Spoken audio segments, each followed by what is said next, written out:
우리 파도 쳤어요 지금. 안녕하세요. 네, IT조선 유진상입니다. 안녕하세요. 법무법인 바른의 한서희 변호사입니다. 안녕하세요. 법무법인 바른의 권오준 변호사입니다. 예, 테크 카페 웨비나 소송 열전. 오늘은 화웨이에 대해서 얘기를 좀 해보려고 해요. 화웨이가 이제 요즘 들어서 좀 많이 이슈죠. 워낙에 보안 이슈도 많고 하다 보니까.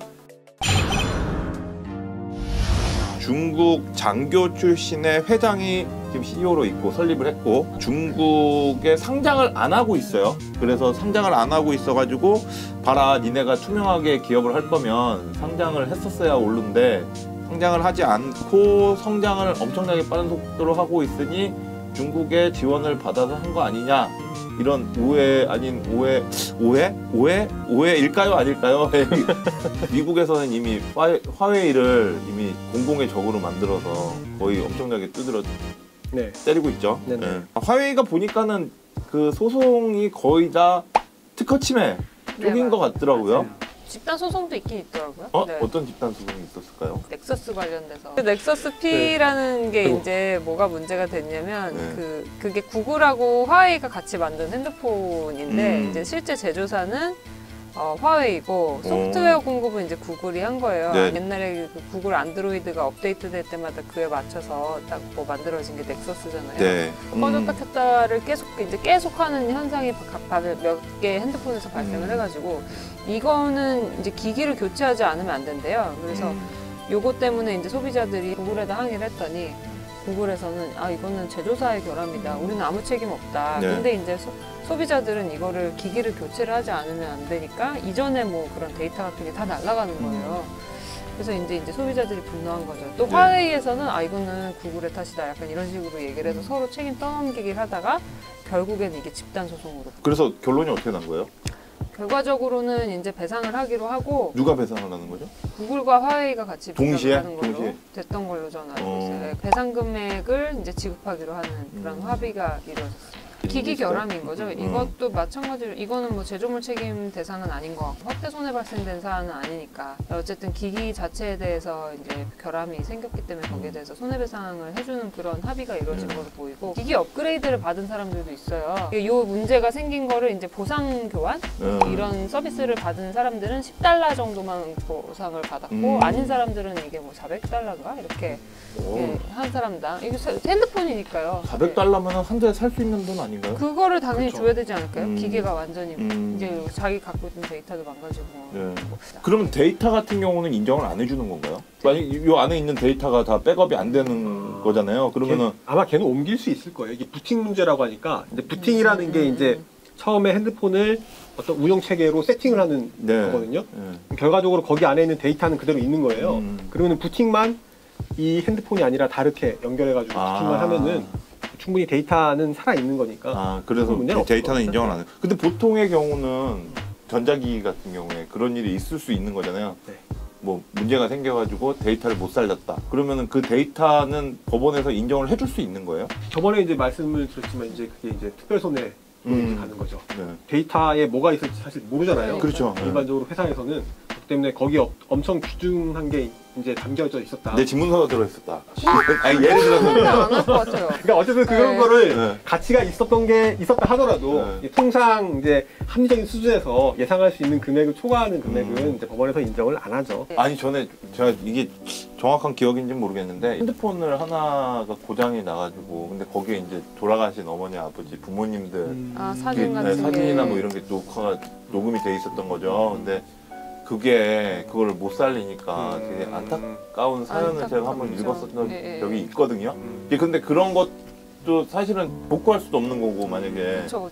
그 우리나라 법에 따르면은 이제 기본적으로 어떤 물건의 손해는 그 물건의 수리비 혹은 뭐 교환 가치 뭐 요 정도 상당히만 딱 배상을 하게 돼 있어요. 딱 정해지는 가격에 대해서 딱 그렇게만 돼 있는데 이제 그 중에서 이제 감정적으로 엄청 뭐 애착이 있는 물건이라던가 이런 경우에는 이제 특별한 사정이 있을 때에만 어떤 추가적인 어떤 위자료 보상을 인정을 하고 있어요. 근데 그 위자료 보상이라는 게 정말 좀 많이 미미합니다. 화웨이 하면은 이제 백도어를 빼놓을 수가 없거든요. 맞아요. 백도어라는 게 이제 어떤 정보를 빼가는 거잖아요. 정보를 빼가는데 이게 빼갔다는 이게 증거가 없는 거예요. 그러니까 정보를 빼간다는 건 이제 기본적으로 이런 거예요. 화해 핸드폰 이렇게 써요. 그러면 여기에 내 개인 정보나 이런 게 담겨 있을 거 아니에요. 네. 그거를 한 번씩 백도어를 이용해서 나도 모르게 이게 중국으로 가요. 갔는데 이게 뭐 갔다는 걸 이게 백도어를 발견했을 뿐이지 얘가 이게 전파를 타고 가는 걸 이게 잡을 수가 없잖아요. 내 정보를 걔네들이 가지고 있거나 가지고 있는 걸 알거나 아니면 정보가 가는 걸 잡거나 해야 되는데 그거는 지금 사실 불가능하죠. 잡는 게 중국이 가지고 있는 걸 깔 수도 없으니까 네. 일반적으로 이제 서방 국가들 이런 선진국들이 가지고 있는 거는 이 핸드폰에 불필요한 백도어가 있다라는 걸 발견한 거예요. 그러니까 이제 이게 소송이 되기가 되게 힘든 거죠. 대부분 백도어라는 거는 원래 있어요. 이런 정보를 수집하기 위한 백도어가 아니라 관리를 한다거나 뭔가 그러니까 일반인이 잘 쓰지 않는 기능이지만 이 고치는 사람들이 해야 되는 그런 사람들이 관리를 위해서 그런 기능을 위해서 백도어가 있단 말이에요. 네. 내가 이렇게 하다 보니까 뭔가 좀 잘못된 것 같다 이렇게 그냥 해버리면은 사실 입증이 힘든 거니까 하지 말라고 할 수 있는 거지.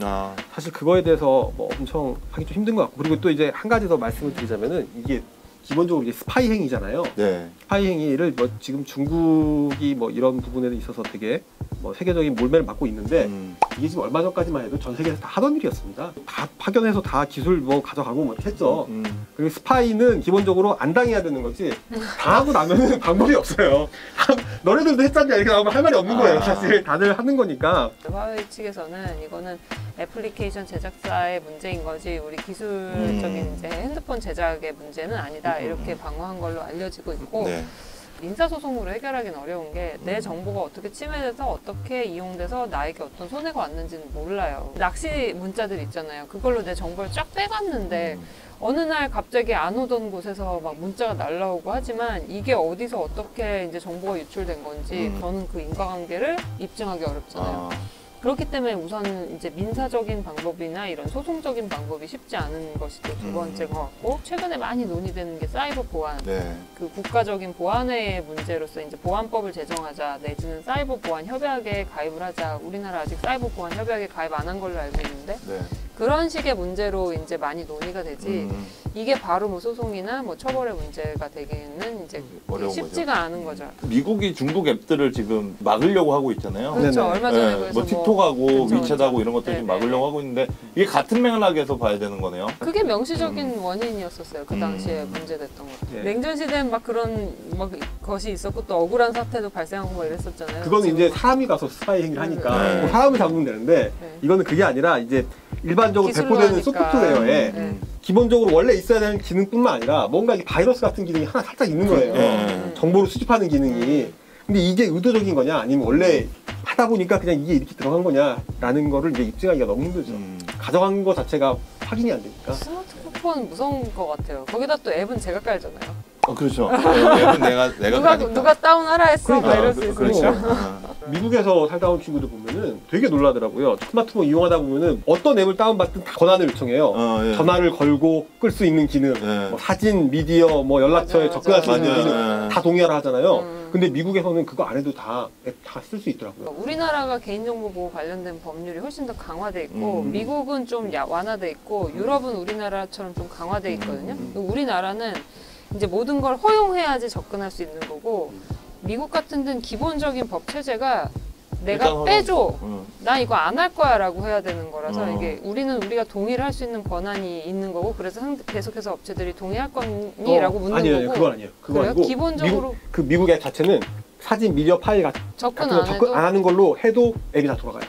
좀 웃긴 게 그래요. 그러니까 저는 가끔 제가 이제 아이폰을 쓰고 있는데 가끔 보다 보면 제가 깜짝깜짝 놀랄 때 있는 게 뭐냐면 티맵을 쓰잖아요. 근데 티맵이 이제 제 마이크를 가져가니까 이제 어느 날 쓰고 있는데 갑자기 왼쪽에 빨간 마이크 표시가 탁 들어오는 거예요. 그럼 보면은 한 번씩 이렇게 흠칫 놀라는 거죠. 왜 내 음성을 지 맘대로 녹음을 하려고 자꾸 빨간불이 팍팍팍팍 들어올까? 이게 가끔 겁이 나는데 이제 내가 앱을 실행했지 이제 이 생각이 들긴 하는데 핸드폰을 쓰지 말아야 되나? 스마트폰이 문제구나. 화웨이 CEO의 딸이죠. 네, 맞아요. 네, 딸이 그때 한번 스파이 혐의로 체포됐던 걸로 알고 있는데 맞습니다. 뭐 여권을 뭐 7통을 가지고 있고 네네. 뭐 이랬더라고요. 그리고 네. 그때 뭐 이렇게 뭘 훔친 정황이 있었나요? 그때 지금 당시에? 이제 미국에서 기소를 한 거는 크게 두 가지예요. 네. 미국이 이제 이란에 대해서 제재를 하고 있잖아요. 네. 그거 위반해서 음. 이란에다가 기술을 팔았다. 두 번째는 이제 T-모바일이라는 회사가 있어요. 네. 독일의 이제 회사인데 다국적 기업이고요. 거기에 이제 지적재산권을 불법적으로 훔쳤다. 이제 그 두 개의 혐의더라고요. 결론이 났나요? 아직 안 났죠. 지금 계속 연금돼 있고요. 어. 이게 뭐 구속이랑 비슷한 건가 봐요. 제가 이게 그래요? 구속이랑 가택연금이네요. 뭔 차이가 있는지는 정확히 모르겠는데. 집에서 뭐 어떻게 나가지 못하고 그런 예, 거 맞아요. 아닐까요? 맞아요. 예. 잠깐 끊었다 갈까요?